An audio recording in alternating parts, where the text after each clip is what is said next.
as an interior designer, you're really working very closely with the architect. Be humble in the fact that not everything's perfect the first time, and you got to figure out how to work around or improve it in some other way.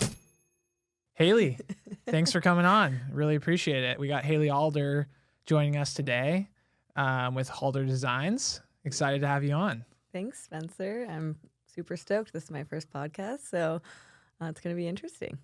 I love it. Well, I appreciate you coming on, and I wanted to get you on because you're doing some really cool stuff in interior design, and you definitely inspire me from a design perspective. I love design, and I'm interested to hear more about your world and what you're doing and kind of all the things that go into the projects that you're working on, because you're working on some pretty cool projects. And I've only seen some pictures. I'm sure we'll get into it a little bit and what exactly you're working on.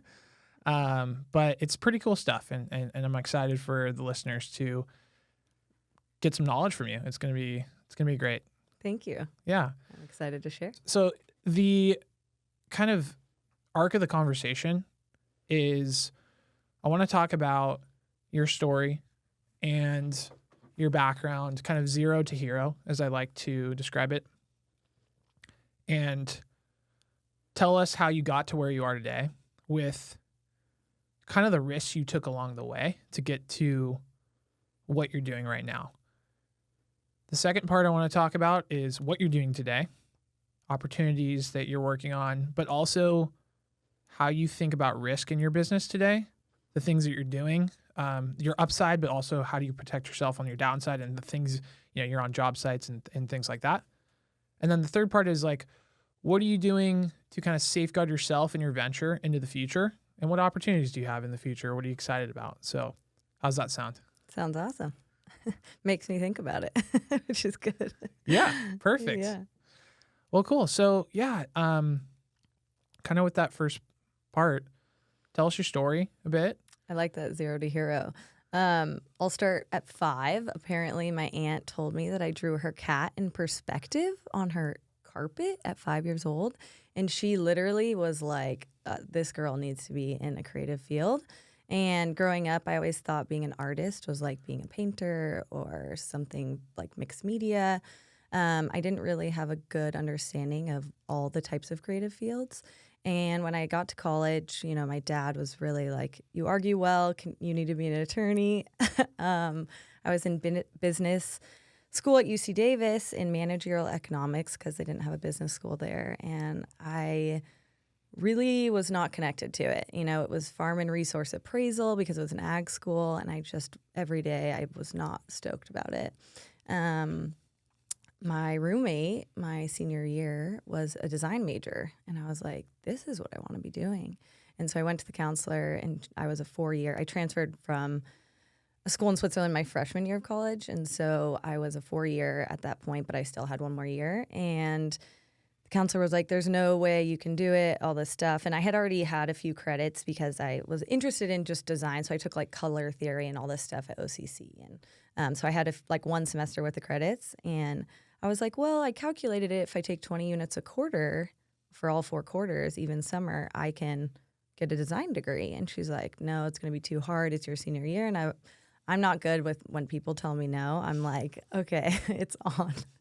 So I took 20 units a quarter, and I learned a lot of different design, interior design. My first interior design class was building like a scaled model of like an apartment that was basically like a cube. This was when container shipping and design was really like small living started. I mean, this was 2011, 2012. I can't remember.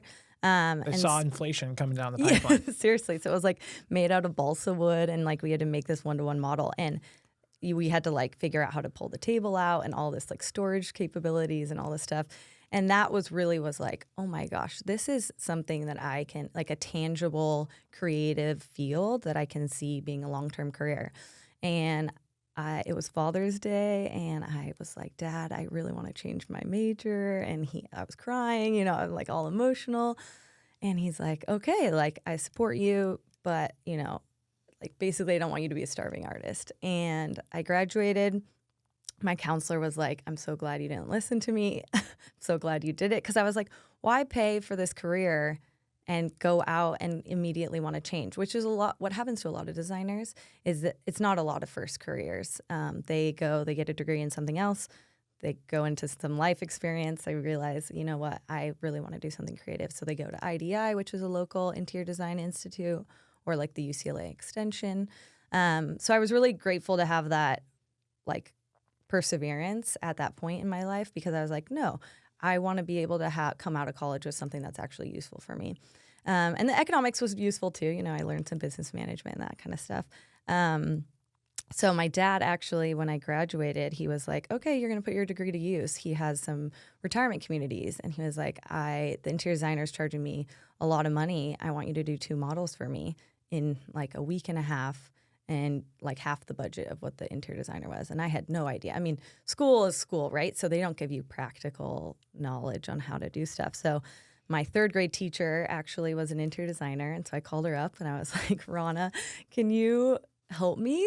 And she gave me all the local sources. I went, did the floor plans, did everything. And that was like boot camp, because I got this really down and dirty, you know, assignment, essentially, real life assignment. And it was awesome. You know, I look back at those designs and I'm like, oh, I was so young. But it's awesome to see where you started and kind of the evolution. And my dad, you know, it was kind of a full circle moment for us that he was able to see like, oh yeah, this is a valid career. And it was that tangible, like I could provide a service that made people really happy.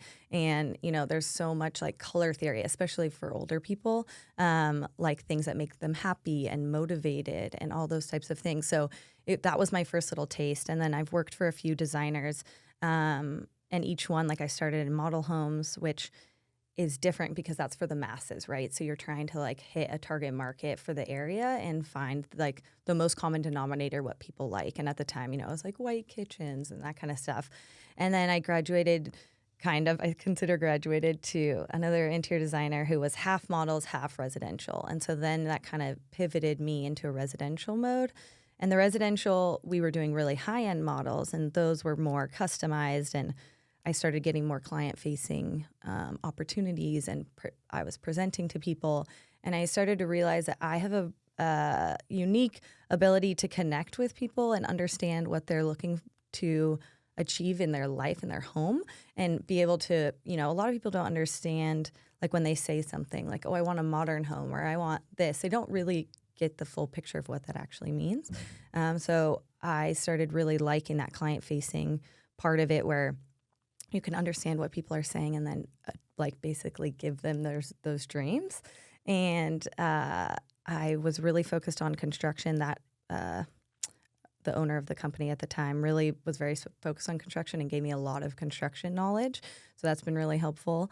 And then I have my own business now, but I contract majorly for one designer, and the construction knowledge has really kind of set me apart, which has been really nice. Documentation, thoroughness. You know, interior design is like a puzzle piece. You have to have the construction side, the design side, and then the communication with the client. There's all those pieces constantly working together with budget, timeline, all the constraints, and so it's been a journey. You know, I've been in it for over a decade, which is so wild to see or to listen to me say.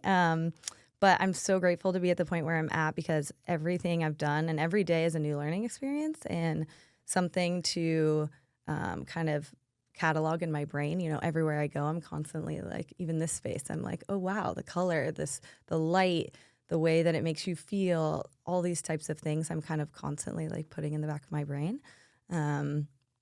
So yeah, was that kind of... I love it. Yeah. No, this is great. Yeah. Hey, what's up, guys? Just wanted to take this quick break to remind you that if you're liking this content, please make sure to hit that subscribe button above or below this video. I'm looking forward to bringing you more content like this in the future. I'm hoping to drop a couple podcasts a month, so let me know what you think. But for now, let's get back into the show. I have a couple questions. Yeah. Again, this podcast being kind of predicated on risk and taking risks. Yeah. What was it like talking to your dad and saying, hey, it's my senior year of Davis. I'm going to change my major. Because I think a lot of people would think that's pretty risky. And it sounds like even your college counselor was like, that's risky. You shouldn't do that. Completely. What was that like? What was that conversation like? So my parents are uber supportive of me. I mean, they are work hard, play hard mindset. They, growing up, they were like, you guys can do anything as long as you get your school work done and are respectful to people and are working hard and having fun. So I knew that if I came to my dad with like some backup, that he's going to trust me. And ultimately, as a parent, I feel like that's what I want to hopefully instill with my kids is that, hey, it's an open line of communication. Tell me what you need and let's see how we can get there. So my parents really helped me with that foundation, and I'm so grateful for that. It was so difficult, though, because I have a twin brother, and growing up, I played all boys sports, and I was kind of one of the boys, and my dad treats me kind of like a boy, like a firstborn kind of, he's can be a little harsh with me. But he also knows I'm a dog on a bone. He always says, Hayley, dog on a bone, He's like, if you want something, you're going to get it. So once I told him that, hey, my mind is made up, he knew I was going to do anything I needed to do to get to the finish line. And so he, of course, supportive. It was one of those kind of come to Jesus moments where it was like, okay, if this is what you want to do, I'm going to support you. Have you thought it through? Like, what financial implication is this going to have? How much money? I think one of the first things he's like, how much money does interior designers make? I was like, I don't know. I mean, when I was a little kid, if I wanted to do something, he would be like, okay, I want a paper on how does a CD work? Or I wanted a CD player. How does a CD work? Wrote me in the summer, how does it work? So when I told him, I want to be an interior designer, he's like, so, okay, well, what do you know about it? What kind of job market is there? All that kind of stuff. Luckily, we live in an area that has a huge market for interior designers. It can be very lucrative if you do it well. So yeah, that risk, I'm being young, you want to have more risks. Like the older you get, the more risk adverse you get. And I contributed to an IRA when I was 19, and I was the youngest person that my wealth manager had ever seen. And it was actually for tax reasons. I had screwed up on my taxes, and my dad was like, well, you can get I can't remember if it was my Roth or my IRA, and probably your Roth. It was my Roth. Yeah, to take your income down. Yeah. It was my Roth, and basically, they were like, you're young, go for it. Basically, at this point in your life, be as risky as possible in order to get where you want to go, and that was a good lesson, especially at that age too, because I was kind of in this flux of trying to change somewhat careers and school, and but. Where I'm at today, I mean, I'm so grateful I did that, because had I gone through, just kept my head down and gotten my degree in managerial economics, I would have had to go back to school. I would have been delayed. I wouldn't be at the same point. So I'm so grateful we live in a time where, schooling is important, but it's not everything. I think the life experience and the work experience is really important. Like interior designers or anyone in a creative field, I think shadowing or working for someone that is already working is probably the biggest jump you can make. And the worst they can do is say no. My third grade teacher, there's been designers and people along the way that have been totally helpful for me. And I'm the same way. I've had several friends and people come to me and say, hey, I want to be an interior designer. What do you think I should do? And I'm an open book. I love to help people. And there's enough work for everyone. And if you're confident in what you do, you don't need to gatekeep. You don't need to protect whatever invisible thing you need to. I'm constantly learning. I'm constantly listening to other people. Everyone kind of does it differently. And so the more knowledge that I have around it, the more powerful I feel like it can be. So I hope that this podcast is a medium where you can share some of that stuff. I agree. I'm kind of an open book as well. Yeah. Maybe sometimes people don't expect it, but they'll ask me a question and they're like, "Oh my god!" and give them like a 20-minute response because I'm like, "Hey, I'm gonna. You want the full response?" So. Well, we're the same way. Yeah, I can talk a lot, and I'm also just when you're passionate about something, it's so much easier to talk about. Absolutely. So yeah. So, okay, so sounds like you had some really great support, For some sure. great encouragement, which is For sure. awesome, from your parents and your financial advisor, which is pretty unique because I feel Yeah. like they're very risk averse. But I love that they told you that when you were young. One of the things I talk about a lot with friends and family, and also I've said it here a couple times on the podcast already, is like when you're young, you can afford to take more risk, like you Yeah. said. And I'm glad you did that. And because you have 30, 40, 50 years to make it up if something goes wrong. At 60, you're not going to be taking as many risks or Yeah. as great of risk Yeah. because you're like, hey, I don't have the time. We have the luxury being younger. In our 30s, we have the time to make things up if things go wrong. So Yeah. kind of in a sense have to risk it for the biscuit, which is what Yeah. you did senior year. Yeah. I think a lot of people would say that's pretty risky. I don't know. So Yeah. that's great. That's awesome. Yeah. So, okay. So can you tell us a little bit about what you're doing? So it sounds like you've had a journey along the way. Any points in time where you're like, oh my God, I don't know if this is for me. This career or like this. There's just too much like financial risk in this, or was it just like all the way? Hey, you found your calling and go for it. What was kind of any moments in time where you kind of like, oh, wow, this is intense. I think, interior design, there's so many facets to it, like every business. And a lot of interior design is the back end of it. So there's a lot of documentation. There's a lot of risk with, providing plans to builders. A lot of times they don't listen to it. And then it's like who, kind of the blame game. And so there can be a lot of like construction risk. And then on the back end, there's all of like sales tax reporting and all your inventory and your processing and your invoicing and all those types of things that are, challenging to wrap your head around. And so I don't have to do a ton of it yet, but I'm trying to set myself up for the future and understand and get a good base on that. So that part is a little bit intimidating, but nothing that ever made me feel like I don't want to do it. I see it more as a challenge and just a new thing to learn and have an opportunity to get better. I mean, everything is an opportunity to get better. The construction side of it, being a female, usually the only female on the job site, and you walk in and you're like, hey, this is how this needs to be. And the guys have been doing this for way longer than you have and know a lot more detail about it. That was a learning experience to kind of how do you communicate in a way where they'll listen to you and collaborate with you. Interior designers sometimes have a reputation for being not easy to work with. And maybe not realistic, some of them. Maybe not realistic, show a picture. They don't understand the conditions. They don't understand the constraints. They don't understand, hey, there's 10-foot ceilings, this picture, or there's 8-foot ceilings, this picture's 20-foot ceilings. Like that condition doesn't work in here. So I've really tried to focus on kind of breaking that barrier and stereotype and kind of say, hey, our team, like the construction team, the design team, and the client, we're all working together and we all got to show up and have a smile on our face and work, together in order to achieve the best goal at the end of the day.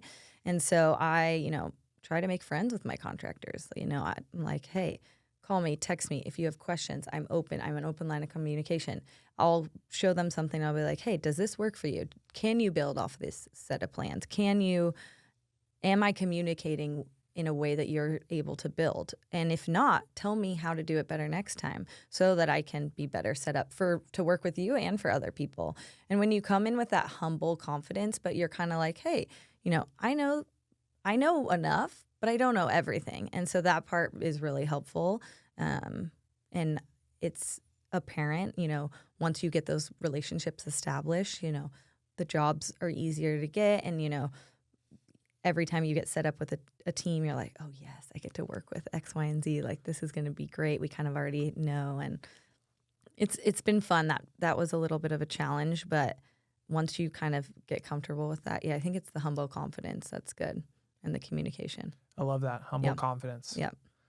So it sounds like what I hear when you say it, what I hear out of that is I'm de-risking anything not that things are going to go wrong on your projects, but I'm de-risking by just through communication. Yeah. It sounds like maybe a lot of interior designers, they're maybe a little unrealistic. They don't have the construction experience, and they're kind of just cracking the whip against their contractors and saying, "Why aren't you doing this? I gave you this plan." Yeah. So you're like, "Hey, I'm de-risking that and allowing better collaboration through communication, which is hopefully a basic principle for people in business." But well, I don't know. Not all people are the greatest communicators. No. So. And the other thing about risk in design, I mean, there's no really wrong answer.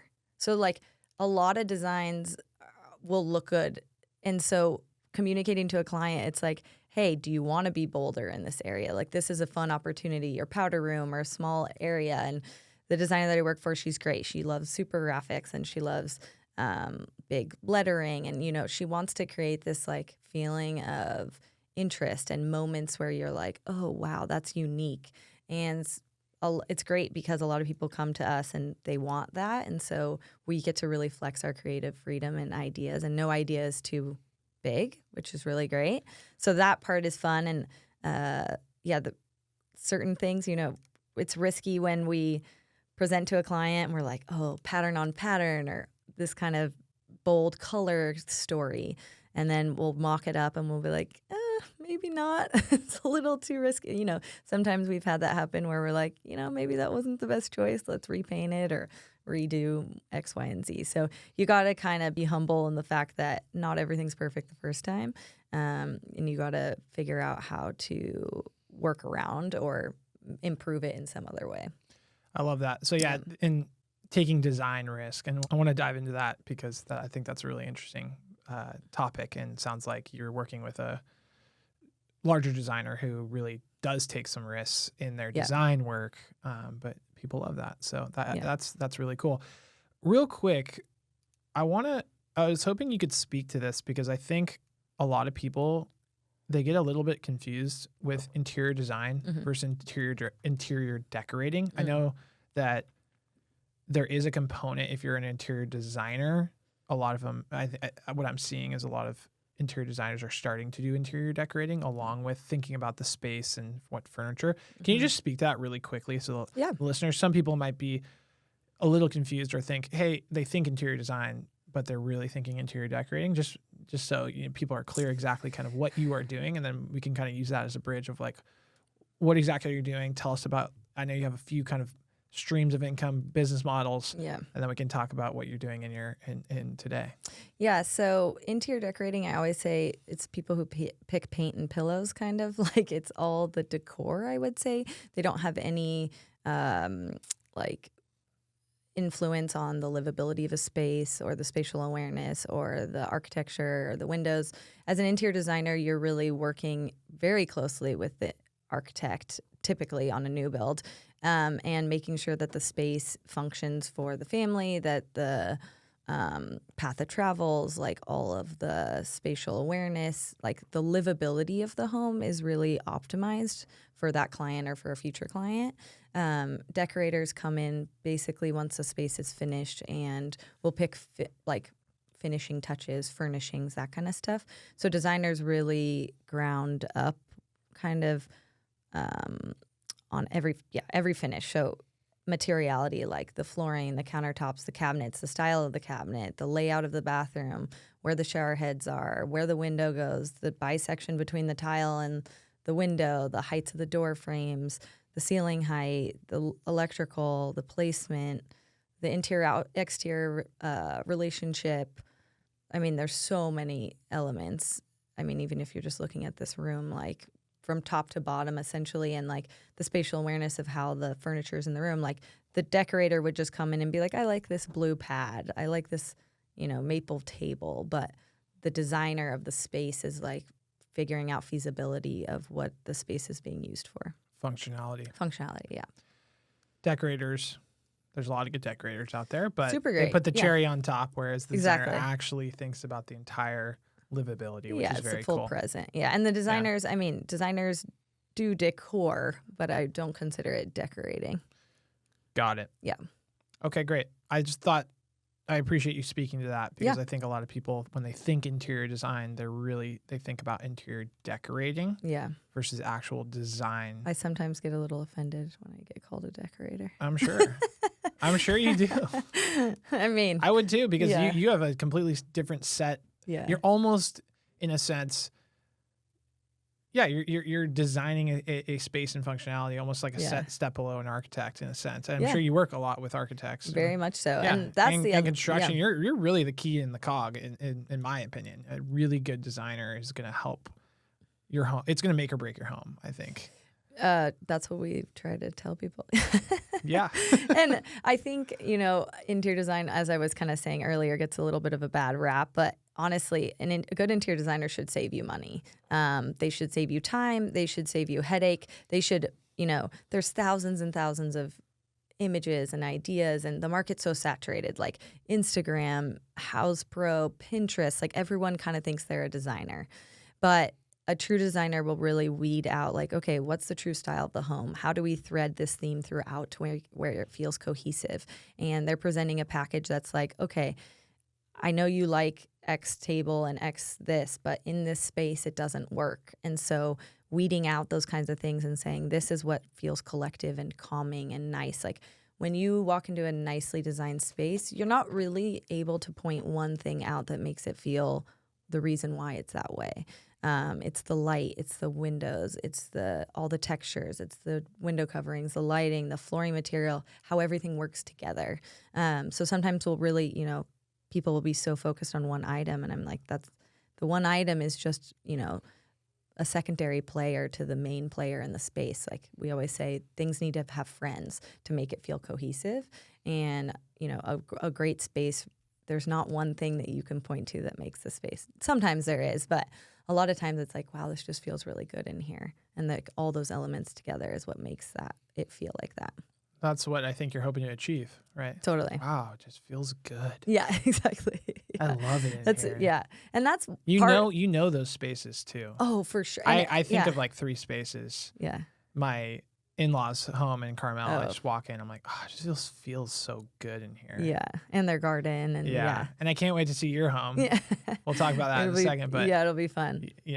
Haley's currently remodeling a home for those listening. It's going to be great. It's I'm my excited. first of our own, which is, it's so much harder to pick stuff for yourself than I'm for sure. other people. It's hilarious. I know. You should just make like a fake, like you're like, okay, I'm gonna make like a client and put your like glasses on and then be like, you're like presenting as you, and then you like whole different personality. Well, like, my husband's my Oh. harshest critic. Yeah. Well, no, he's a big supporter. And honestly, he's your client. he is my client for sure. We have like full presentations, and we're pretty much on the same page. I'd say like 95%. And a lot of people go through remodels and they're like, oh my gosh, it almost broke our marriage. And for us, I think it's only strengthening. Like he knows a lot, and I respect his knowledge and what he brings to the table, and he really respects what I bring to the table. And I think that perfect marriage, in both sense of the word, is going to create a really amazing space for us and our future family. So we're really stoked on it. I'm excited. Yeah. So, what are you doing now? Let's talk about that. Yep. And I know there's a number of different risks. You've hit on a few of them, but I want to kind of dive into them. But yeah, tell us about what you're doing now and your different. I guess you have your interior design. You have Halder Designs, and then I know you have a wholesale side. And just tell us about that. Yeah, so I work as a high-end residential designer, so we take on a bunch of different projects. Like I said, I work for one designer. I think next steps for me is trying to figure out, like, what do I want out of a business? I like working in a collaborative environment. I like working with other designers because I think it's nice to bounce ideas off of, and I think you get a better product when you're not just working solely by yourself. So I think that for now is really important to me. I just really like that. And the level of projects we're working on are amazing. I get to travel, have access to like the best architects and builders and contractors in the area, which is a great experience for me. I think long term, I'd love to have a full, my own projects and be able to provide that. I think there's couple different avenues. And, a lot of people in the design space, they go into like products and they start to sell furniture, and you kind of see those big name brands like Amber Interiors or some local designers. I haven't figured out exactly the future avenue of where I want to go. But right now, I really like the construction side, and, doing our first home, I kind of peaking more on that side, like maybe working on some more personal projects where not necessarily doing spec homes or flipping, but stuff where I get to really have a vision for myself and see it out to the end, and then maybe be able to live in it or not live in it. So, I'm currently kind of exploring that couple different avenues. Yeah. Moving forward, it's always good to have like couple of different irons in the fire, and totally. Yeah. And kind of in the same vein a bit, and just Yeah. trying to figure it out. Yeah. I know there are very successful builders and probably designers that Yeah. they go from home to home, they fix them up, then live in them for a couple of years and then sell them. Yep. I've known a few people who've actually leveled up very quickly doing Yeah. that. So that'd be, we'll see. Mhm. It's right up your wheelhouse. It's an interesting time. We tried to buy a house for 3 years, and this last 3 years were pretty tough to do that. So, not necessarily the best time to enter this type of market, but you know what? Hey guys, just wanted to let you know that we did have some technical difficulties with my camera. The remainder of the show is going to be pointed at Hayley, so unfortunately you will no longer see me, but it's still a fantastic interview, and I'm excited to dive back into it. Let's get back in. We got our foot in the door. That's all we need. Just one opportunity. So we'll see where it leads. That's what everybody says. You just got to get your foot in the door. Exactly. So we're stoked on that. What do you think the biggest risk is in your business today? The biggest risk, just the first one that comes to mind is just putting yourself out there. It's difficult to show people, like to present to people. It's from I almost say sometimes I feel like I have homework, like I have presentations and I have this like full on needing to communicate to people like their future. This is a huge investment for people. They spend a lot of time and energy, and they want, where they live to be something that represents them and represents how they feel and all these things. So sometimes the gravity of that can be a little bit difficult. You're like, I'm trying to communicate. I'm trying to take someone's idea of their own home and provide that for them. And it does feel like a big weight. But at the same time, it's a big reward, right? I'm so grateful that I get to be able to communicate that for them. And everyone's home is their special place, right? Like where they feel the most comfortable.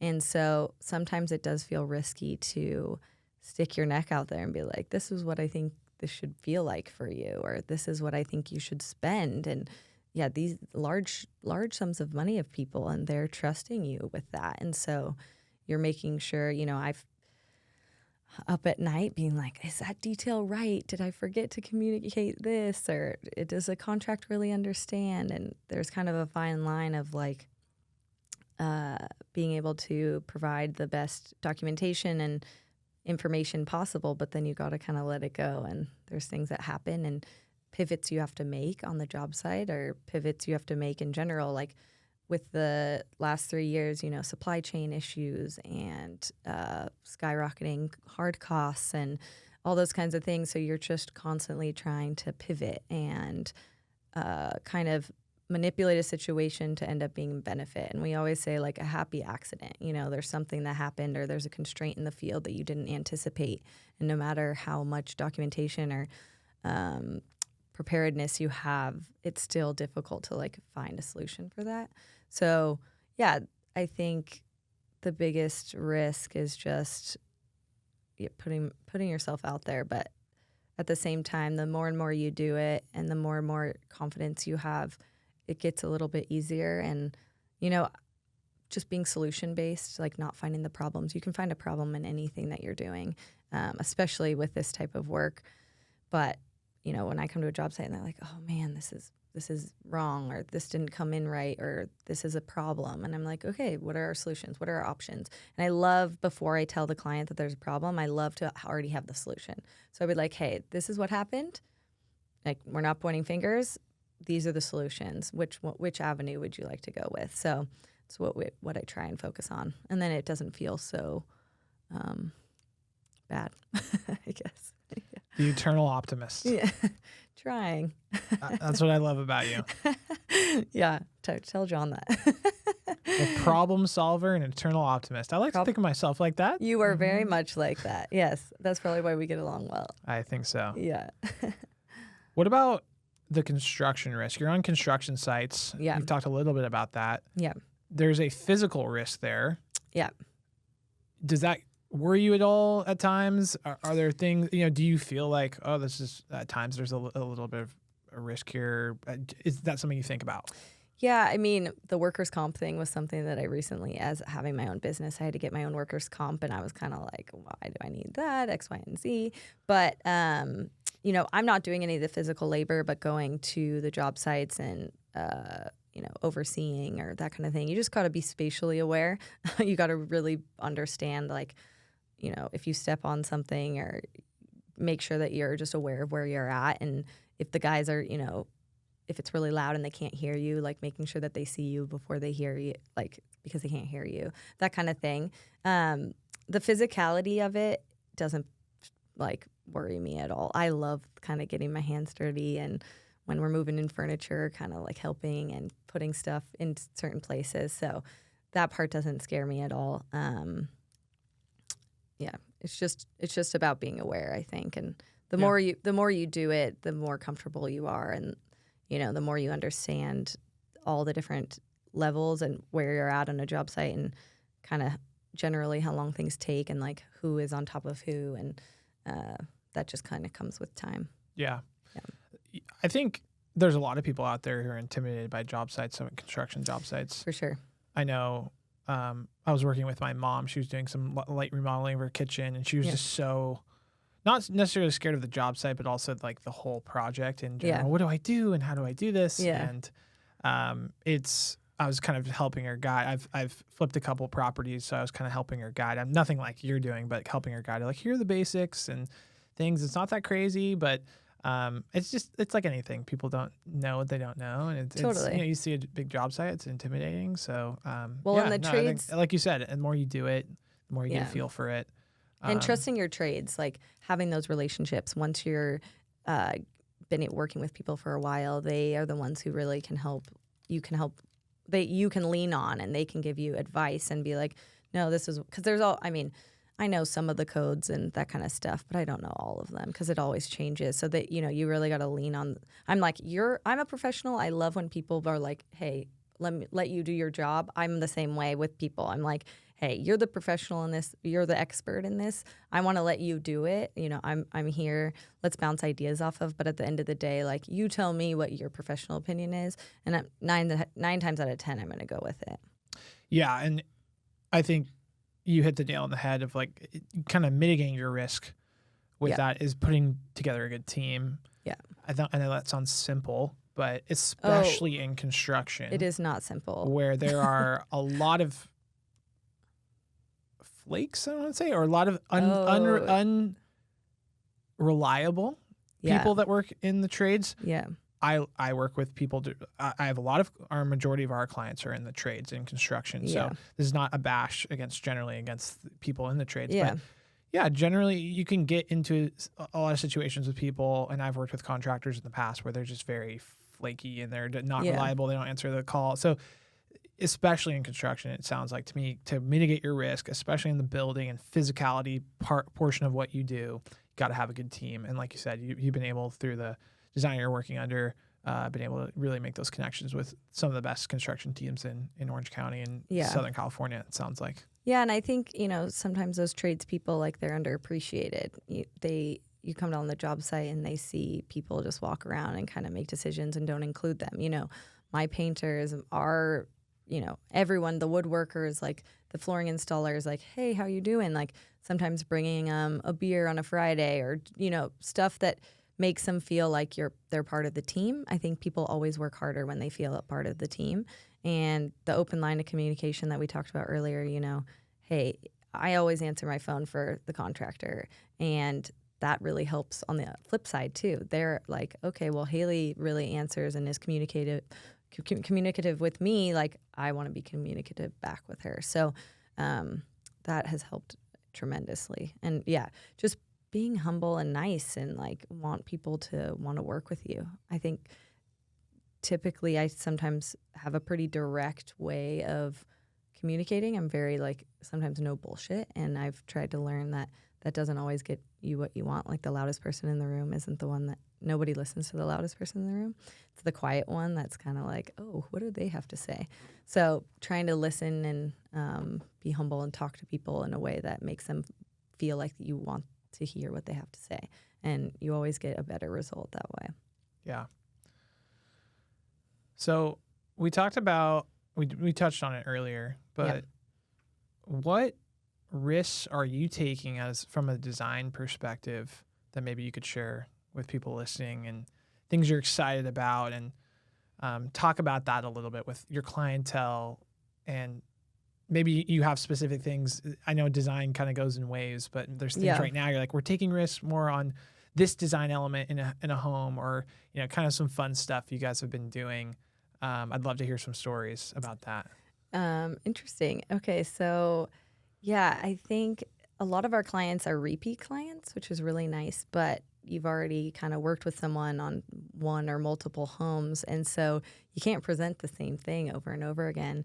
And kind of as I mentioned before, the market is a little saturated, like everyone, the Instagrams, the Pinterest. And of course we use all those tools, but being able to weed out, the noise a little bit and kind of focus on what is really leading and edgy, because a lot of times what is posted is kind of already past. Like we're trying to look forward.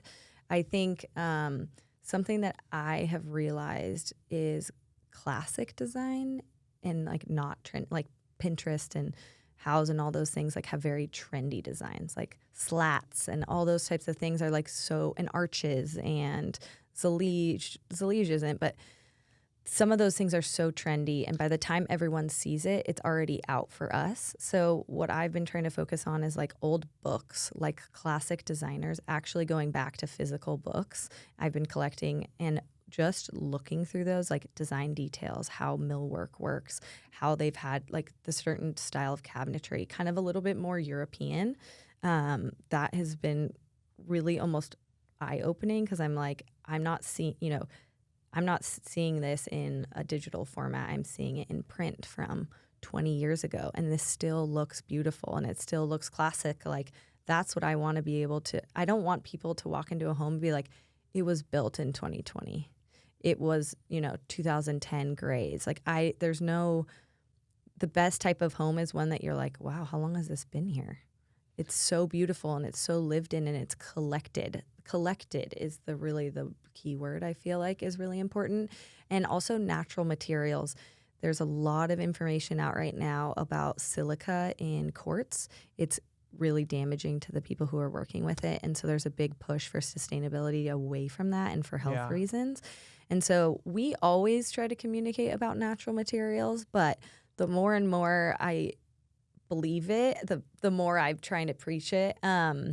We've seen, sorry, just to pause you, being an insurance guy, we have seen a lot of claims around silica on the workers' comp. And that actually, not to say that's out, it's still always a risk, but that was a couple years ago. We were starting to see that pop up pretty crazy. And then the OSHA, the Occupational Safety and Health Administration, they came out with very strict guidelines on respiratory systems you have to wear when you're cutting quartz or anything that has silica in it. Yeah. And there's mandatory training every year that guys, anyone who's doing like countertop guys, that's the exact, because they're the ones cutting quartz. Yeah. That's the guys who are really, they have a huge issue, and it's all respiratory issues. It's really intense, actually. Yeah. And these claims can be pretty intense. That's, workers' comp claims. You can some of these guys are on disability for a long time. Yeah. And a lot of them are young. Yeah, they're young. It affects, and they have families and all that stuff. So absolutely. So if you're a contractor out there and you're cutting silica, you're listening to this,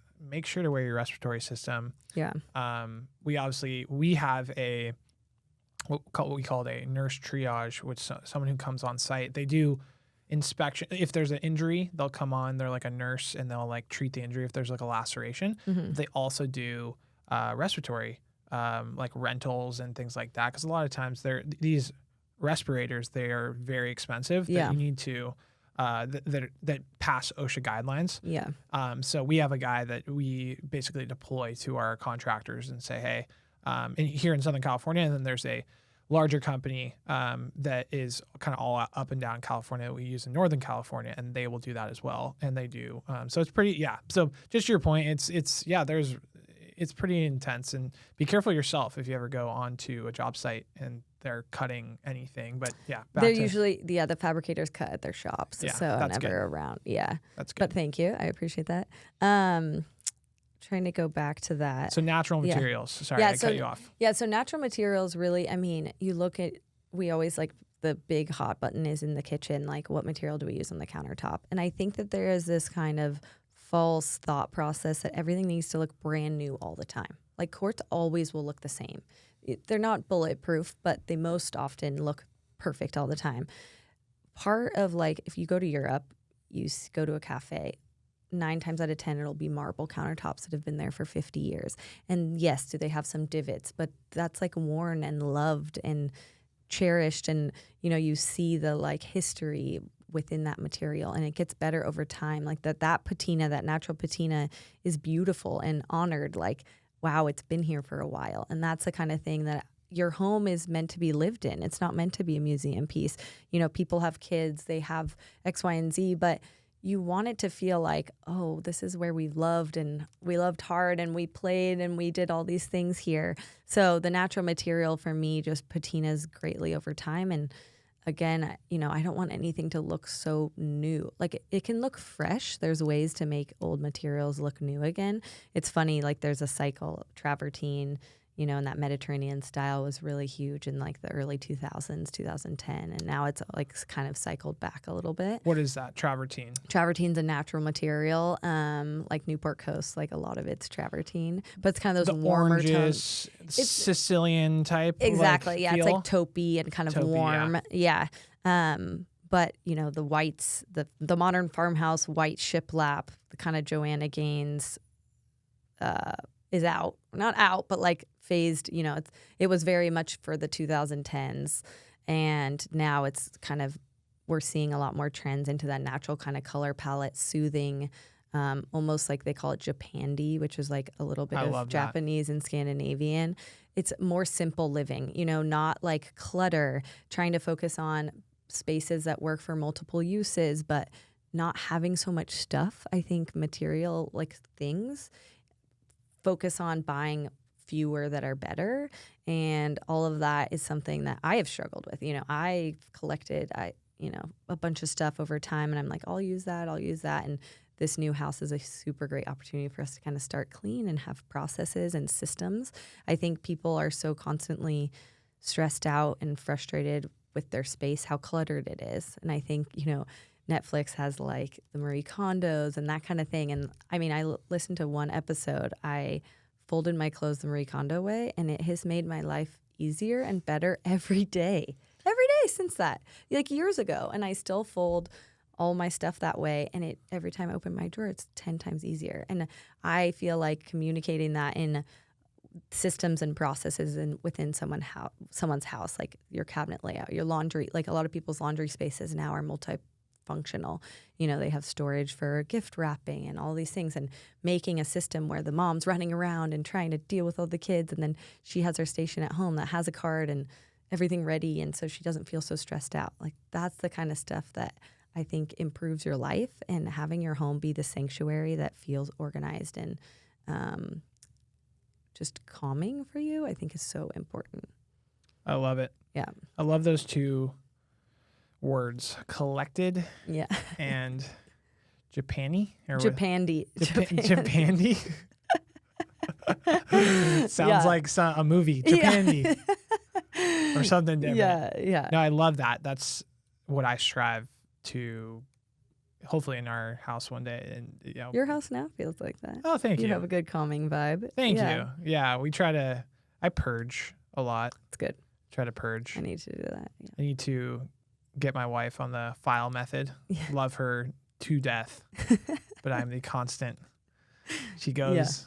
with the child, and I follow and clean up, and she is the absolute best. She's the love of my life, but she could use a little organizational help. And You're a good balance. Yeah, she admits that. She's Yeah. like, she says that if she has a system, she will follow it, but she's not a system creator. So I like creating the systems. I just haven't really spent the time to do it. And also in rentals and stuff, you try to make systems, but they're not permanent. So with our new home, we have spent a lot of time and trying to figure out exactly all the systems. And John's like, "Are you really going to do it?" And I'm like, "We'll see." But yes, it's a very big goal of mine. I just feel like the stress level, if we're able to make that less cluttered at home, I think it'll help a ton. Totally. And a clearer mind. I think that's really helpful. Definitely. Yeah.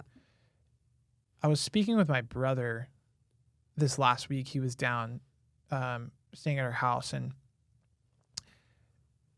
we've talked about his space because he's a collector, he's a creative, and they have a lot of trinkets and knickknacks. And one of the things he said which was a great compliment to me, but really the compliment is to my mother-in-law, who I learned this from, is if you clear the space, you allow more space to be. People feel suffocated by your stuff if you have too much stuff in your house.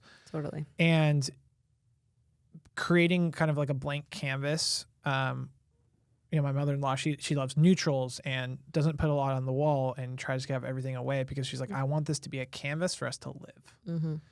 And I learned that with her, and that's what I've always tried to take into our house. I really love that because that's what your home is. Yeah. You want people to, some people fill their homes with things and some people fill their homes with people. And that's what I'm hopefully trying to do. And hopefully we will do more and more because at the end of the day, you can't take stuff with you. Totally. The memories and your people are the biggest things. Totally. Especially in your home where you want to make all those memories. So for sure. Got to give people space to think and be clear-minded and live and love. So. Yeah, I love that. Your mother-in-law does that really well. I'll touch on one thing that I thought was funny. I was traveling Europe and we visited a family friend, and he had a sand collection, and he had sand from all over the place, all over the world, and all the sand is different, and they're in just little bottles. And he was joking, and he was like, this was in Copenhagen, and he was like, it's great to see where all these things are from and how different the world is, right? All these different types of sand, the colors, the shape, the texture, everything. But the best part is it's free. And he's just this big jovial guy. But I started doing that. And that's one of my collections in my new house that I'm like, how do I display that as a moment to talk to people? How does that create a touch point of oh, that's interesting. I haven't seen that before. And I love I think I have them from 3 continents now. And literally the color ranges are crazy. And being able to talk about your travels and the collected thing, I feel like that's such a cool little moment. So I'm hoping to find a place where I can communicate it in a way or it kind of become, I think I'm going to maybe style it on a bookshelf or something to create a little moment. I love that. Yeah. So are there any things back to kind of I loved our little escape down our design. In my mind, I'm just thinking of the Japandi and everything. Soothing. I think about the house that just got built behind the park on the other side of the park. Did you see that house? It's very Japan. I'll show it to you after, but that's what I was thinking. I was just in there in my mind through that conversation. But is there anything else you feel like there's a risk to your business, external factors like you said, everything is design. Everyone thinks they're designers now. AI, even I talked about that on the last podcast. Yeah. Do you feel that as oh, that's maybe a risk? That's not.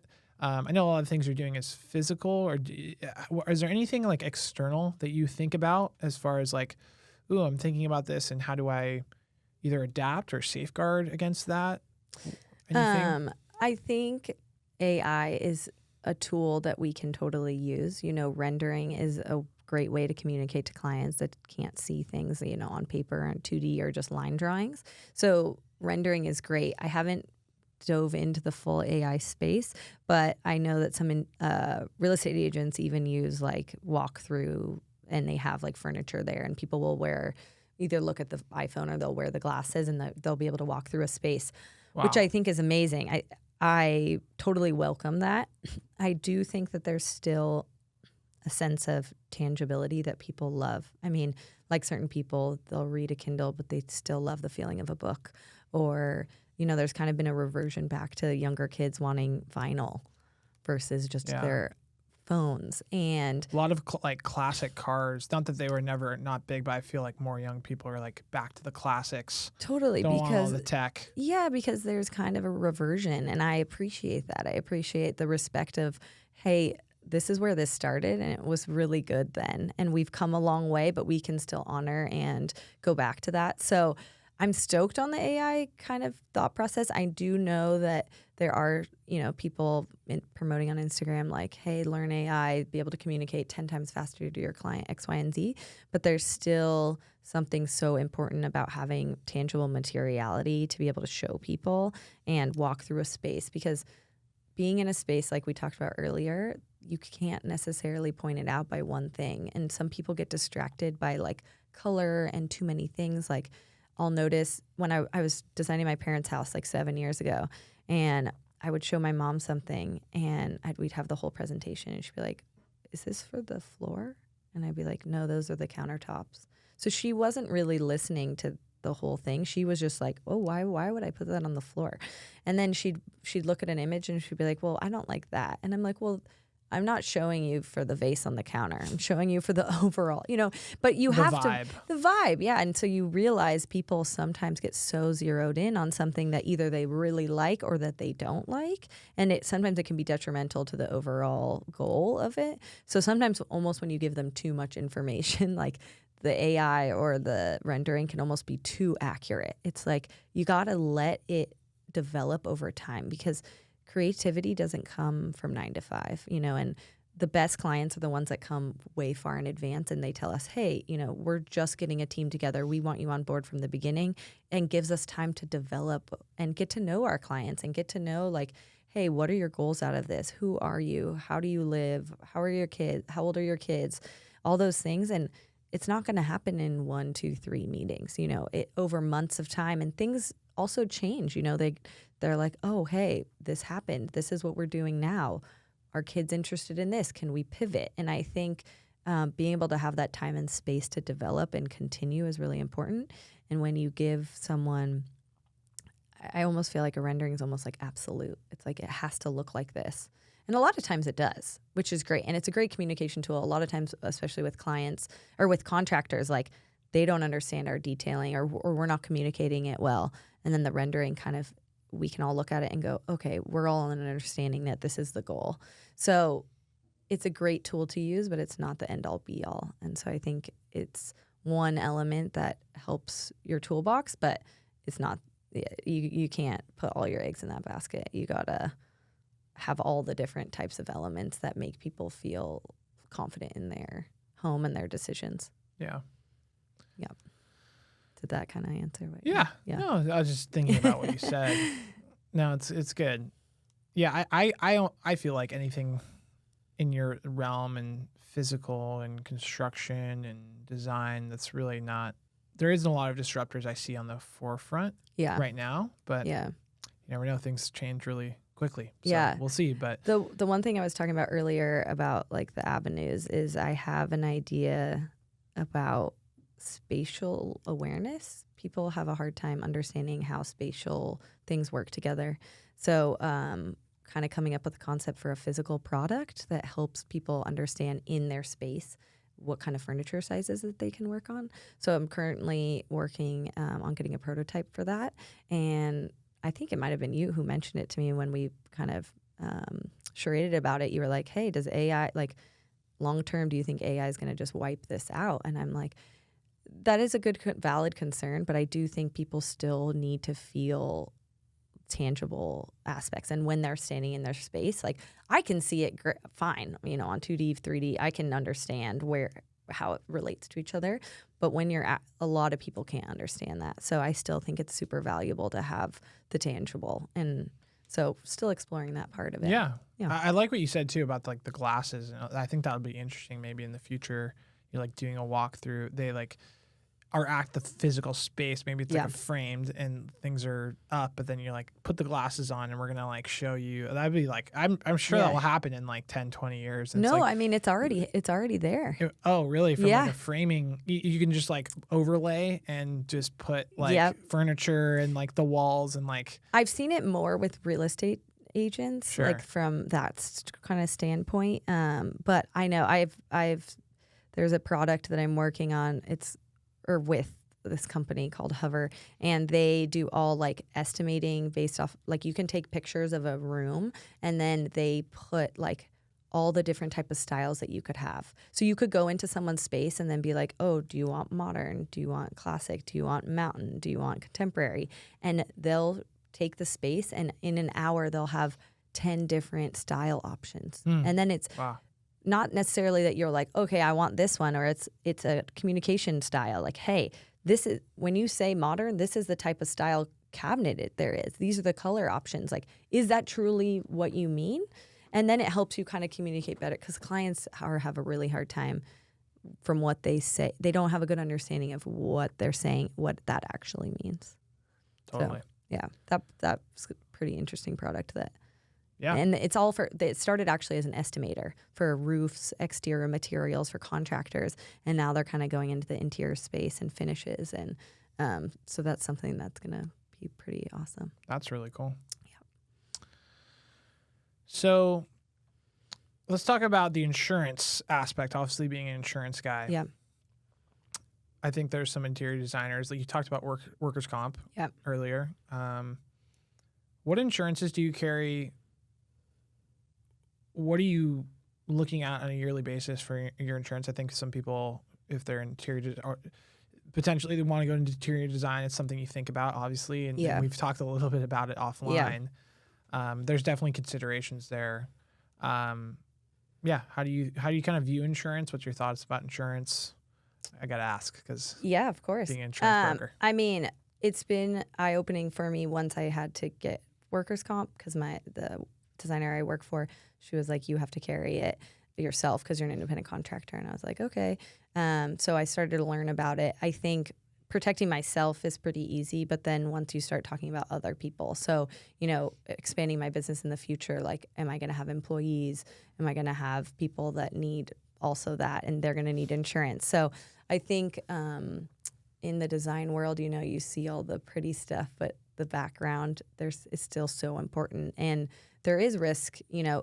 I would say 90% of our job is at a computer, but there is still being on those job sites and stuff. And you do see, some people get hurt, and not typically us, because we're not handling any of the tools or anything, but the people on the site. So but you never know. I mean, we have stories true. all the time of construction people. This is probably relevant. There's a scaffolding guy. He was there, not supposed to be there. A drywaller is there. He's walking through the scaffold. Someone drops some scaffolding, whatever, and it hits somebody on the head. Yeah. They had, go to the hospital, they're brain damage, whatever. So stuff does happen. For sure. And that was all the scaffolding guy's fault, because he wasn't supposed to be there on that day. It was misscheduling, and things do happen. So it is really important to on these job sites. You just never know. And that part is scary. That's partly why, like, working for someone else and like having to protect myself as an independent contractor does, right now, it works for me. The thought process of having other people to be responsible for and for having to provide insurance is a little bit daunting. I know at some point I'll get there, but for right now, it's nice to only have to worry about myself. Yeah. What about errors and omissions insurance, like design? Do you carry anything that would protect you if you really messed up a design, and because the contractor followed your specs, and then you're like, oh my God, we got to rip out and redo this $200,000. It was my fault because I messed it up. Yeah. Anything there? I've never had an issue like that. I mean, you put a lot of processes in place. I know there has been. I haven't personally had that affected by, but I've had several designers I've worked for that's happened to. Typically, they're not that large of issues because you're so involved on a day-to-day basis. You don't let it get that far. The architect takes a lot of that kind of responsibility from like a foundation standpoint. That's kind of where you get those high numbers. But yeah, finish-wise, if there's a mistake, you got to kind of honor like, hey, that didn't come out right, or the last 3 years was hard because of our partners and our vendors. They had to rehire a lot of their staff. They weren't as trained. The stuff would come in sometimes 1, 2, 3 times incorrectly. And we kind of have to eat that cost. And we say, hey, we're using this vendor for our client. We vetted them, but it's on us if it doesn't, if we're kind of on the hook for that. So, I would say there's about 5 to 10%, not necessarily from insurance side point, but 5 to 10% that either comes out damaged, broken, not usable, incorrect color, all that kind of stuff. And one of the safeguards we have is we have a receiver who, whenever we have materials or furniture, they check it in, they open it, they see everything, they make sure that it's correct, it's not broken, and then they hold it all, and then they install the day that we need it. Because everything comes from a wide range of places. Everything ships at a different time. I mean, we'll be working on projects for years where the receiver will have stuff for a year, and construction delays and all that. So they're able to recognize, hey, this thing was already broken. We can send it back and get a replacement. So the day that we go to the install, we should have 100% correct. And then if you, like a lot of people say, oh, I don't want to pay the receiving fee, just send it to my house. A lot of trade accounts will not send to your house, first of all. It's not for residential. It's for wholesale. It's a commercial situation. Yeah, like they need a loading dock and all that kind of stuff. And then number 2, if you have the box of thousands of dollars of lighting and it sits in your garage and then we install 6 months later and it's broken and you go back to the vendor and the vendor's like, sorry, you're supposed to inspect within 3 days and let us know. Like most of our vendors will work with us if it's like 30 to 60 days, but 6, 8 months later, what are you expecting them to do? Well, that's a great point right there. I mean, I'm sure there are people out there doing that. So you don't carry any type of like errors and omissions insurance because that would be your error or omission. Basically, you didn't check, confirm. Yeah. It's been sitting in your. Maybe it's $50,000 worth of lights sitting in that's broken, and then who eats the cost? Would you eat the cost? Or?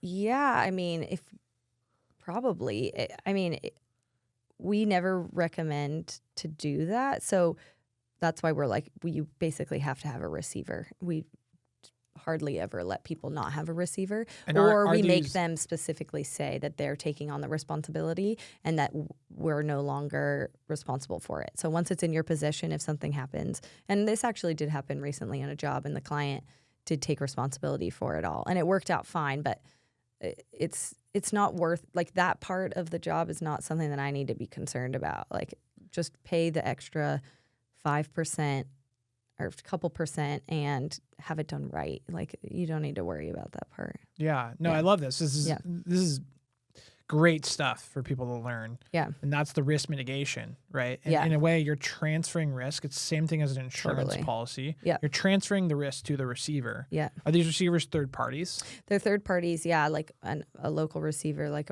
Ortega's. They're just down the street. But a lot of times, too, like, can be a lot of finger pointing, right? Because there's a third party, the receiver, and then the installers will come pick up from the receiver. The receiver will bring it to the site. And sometimes it's like, oh, this was damaged. And it's like, who damaged it? The receiver, or was it there already? Or did you, in transit, was it broken?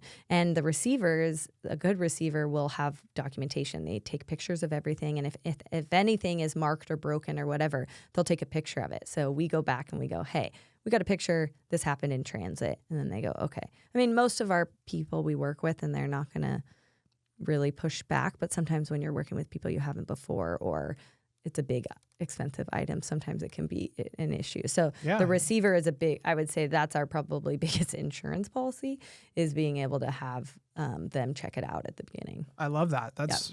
I just learned something new. I mean, most really people don't realize that. Yeah. Unless, I mean, some designers will have a big warehouse where they receive themselves, but that's a whole job on its own. I mean, having a warehouse person, that would be a full-time job. And storing and organizing. Totally. And all that. Yeah, absolutely. Yeah. I mean, if that's that's certainly a business model. You'd be a For receiver sure. and you can make money. Oh, for But sure. no, Yeah. that's really cool that I did not know that you guys do that. Yeah. And I love the advice you gave is like, just pay the 5%. Yeah.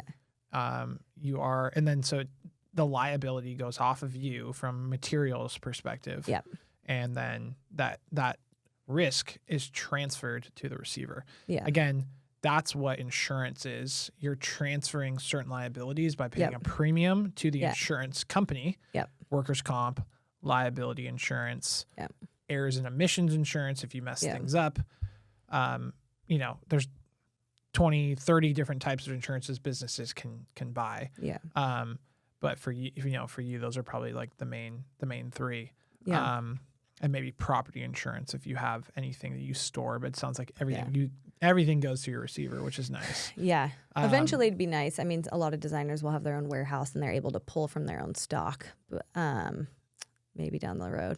Yeah. Yeah, like you said, that's a whole nother beast. Totally. Yeah. You're paying for a big 10,000 square foot warehouse. And, Totally. You got to make sure that's going to be profitable for you. Yeah. One of the local or a designer in LA, very popular. A lot of people know.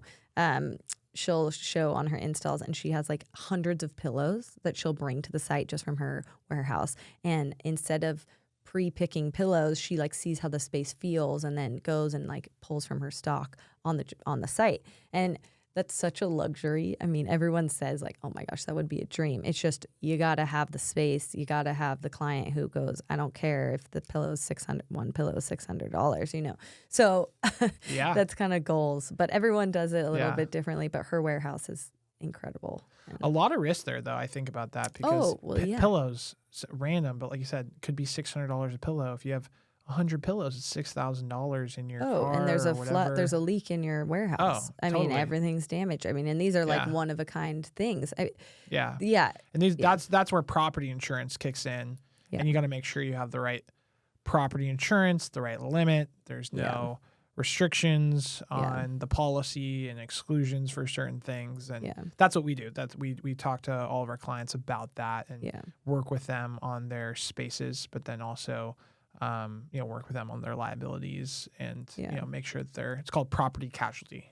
That's property and the casualty liabilities. So it's when I grow my business, I'll be stoked to talk to you about E&O and all these things. Yeah, would love to. Certainly, You got to transfer your risk just like you're transferring it to the receiver. Exactly. So that's really cool. I'm glad you're doing that. It's, what we preach a lot is, there's a proactive and a reactive in insurance. And the bulk of it, 95% is the proactivity. Yeah. And what you're doing to safeguard yourself. So I think that's a good bridge to kind of the final section is like, what's the future hold for you? And I know maybe the venture will change a little bit for you. It says, you're looking at different opportunities within the kind of design space, but maybe, and what are things you're doing to safeguard your venture as Halder Designs as it stands right now? And what does it look like into the future? Yeah, I think the biggest safeguard for myself is just continuing to learn and grow and not be stuck in old ways. As a designer, you need to be constantly learning and on cutting edge of technology, like we were talking about AI, welcoming different types of materiality, construction, like all of these different avenues are constantly updating and technology and getting better. And so I think the best thing I can do for my business is continue to learn and be open to new ideas and connect with people and continue to invest in the people part and my relationships. And it's all about who you know and your reputation. And I, think that I have a good reputation of consistent and organized and kind and a hard worker. And I think that that's going to be the reason why I continue to be successful. And I'm very proud of that. I love the people that I work with. I put a lot of effort into it. I'm so grateful for all the opportunities I've had, past and present. And I know there'll be more opportunities in the future. So just continue to work hard and continually evolve and be stoked on what you're doing. I am just so grateful every day I get to wake up and do something different and feel challenged in a creative way.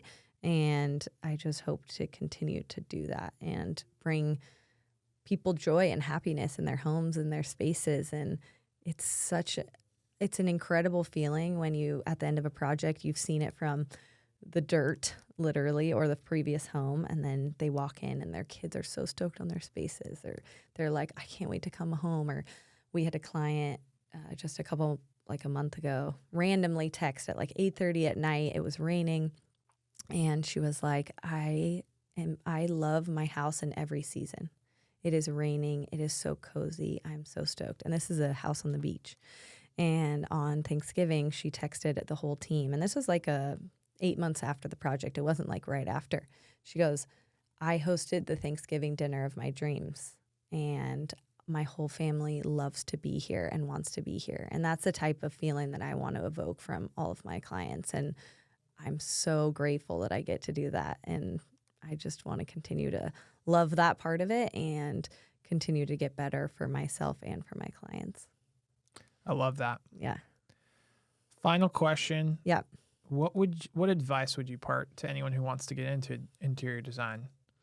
Do your best to network. Talk to everyone you can. Nothing is too small or too little. Every vendor, let's say there's a collaboration on some art, reach out to the people at anything that you can start, or listen to the podcast. Like there's IDCO has a great interior design podcast. Technical knowledge, ideally, if you know CAD, that's basically can get your foot in the door to any design business. Go shadow someone, call me. I'm happy to point you in the right direction. I'm happy to kind of give advice or have people shadow me. I think that there's such, this is an ever evolving space, and I'm not concerned about how many people are in it. Like, I think we can all learn from each other and get better together. And if you are able to find someone that can be a mentor for you and show you just a little bit of the beginning, that's super helpful. But yeah, a lot of people ask me, do I go back to school for interior design? Those building blocks are super helpful. If you're really good at school and you really want to learn, it's great. Is it necessary? No. Take a CAD class. I'm even doing a SketchUp class right now because I've been realizing that communicating in SketchUp in the 3D model is so much more efficient. And I used to do it. I just haven't gotten to the point where I really want it to be. So I just bought a course, like a 7-day quick thing, refresh. And I think it's important to continually learn and get better, especially as new technologies are around. Yeah. That's great. So SketchUp, CAD, and then work for someone if you can, or even work at a studio or your favorite design store. Like, you'll start to learn the brands, the fabric. Yeah, like any of the design showrooms. That's super helpful. You'll see how the clients come in, how they memo, how they purchase, how ordering works, because that's a whole nother side of the business too. So any avenue you can dip your toe in, and then you can kind of learn more about that minute, and then in the macro, like, start to move on. So go work for Crate and Barrel, and then call Hayley Alder, and then you're off to the races. I'd do like a boutique, not the big box store, but like Stone Mill Design Center locally or Fabric House. I would start there. Yeah. Yeah. Well, where can people find you? Instagram's Halder, Halder, and then happy to share my email, or if anyone wants to reach out, phone number. I honestly genuinely love to communicate and talk to people, especially people that are really interested in it, because that's how I was. I was hungry, I wanted to do it, and I just needed someone to give me a chance. And luckily, my 3rd grade teacher loved me in 3rd grade and was able to impart some wisdom on me. And she's a really great local designer. So that just makes me feel great. I want to pass that on. She did something awesome for me, so yeah. I want to be able to do that as well. If anybody is listening, you can reach out to me and I can pass you Hayley's contact information. Yeah. Do you have a website or anything? I don't. No website now. Okay, so not now. Instagram is the place to be, people. Yes, the future. I know. The future. Yeah. Thank you so much for having me. Yeah, thanks for coming on. Really enjoyed it. This is really fun. It's been a great conversation. Yeah, thank you. I learned a ton. and Awesome. excited to see where you take things into the future. Thank you. Me too. Alrighty. Have a good one. Hey guys, thank you so much for watching this interview with Hayley Alder. I really enjoyed the conversation, and I hope you did too. If you want to see more content like this, please let me know in the comments and make sure to subscribe to my channel. You can also watch my next podcast here right on the screen. Just click the video right to the left of me on the screen. Looking forward to diving in with you guys. Now, let's get into it.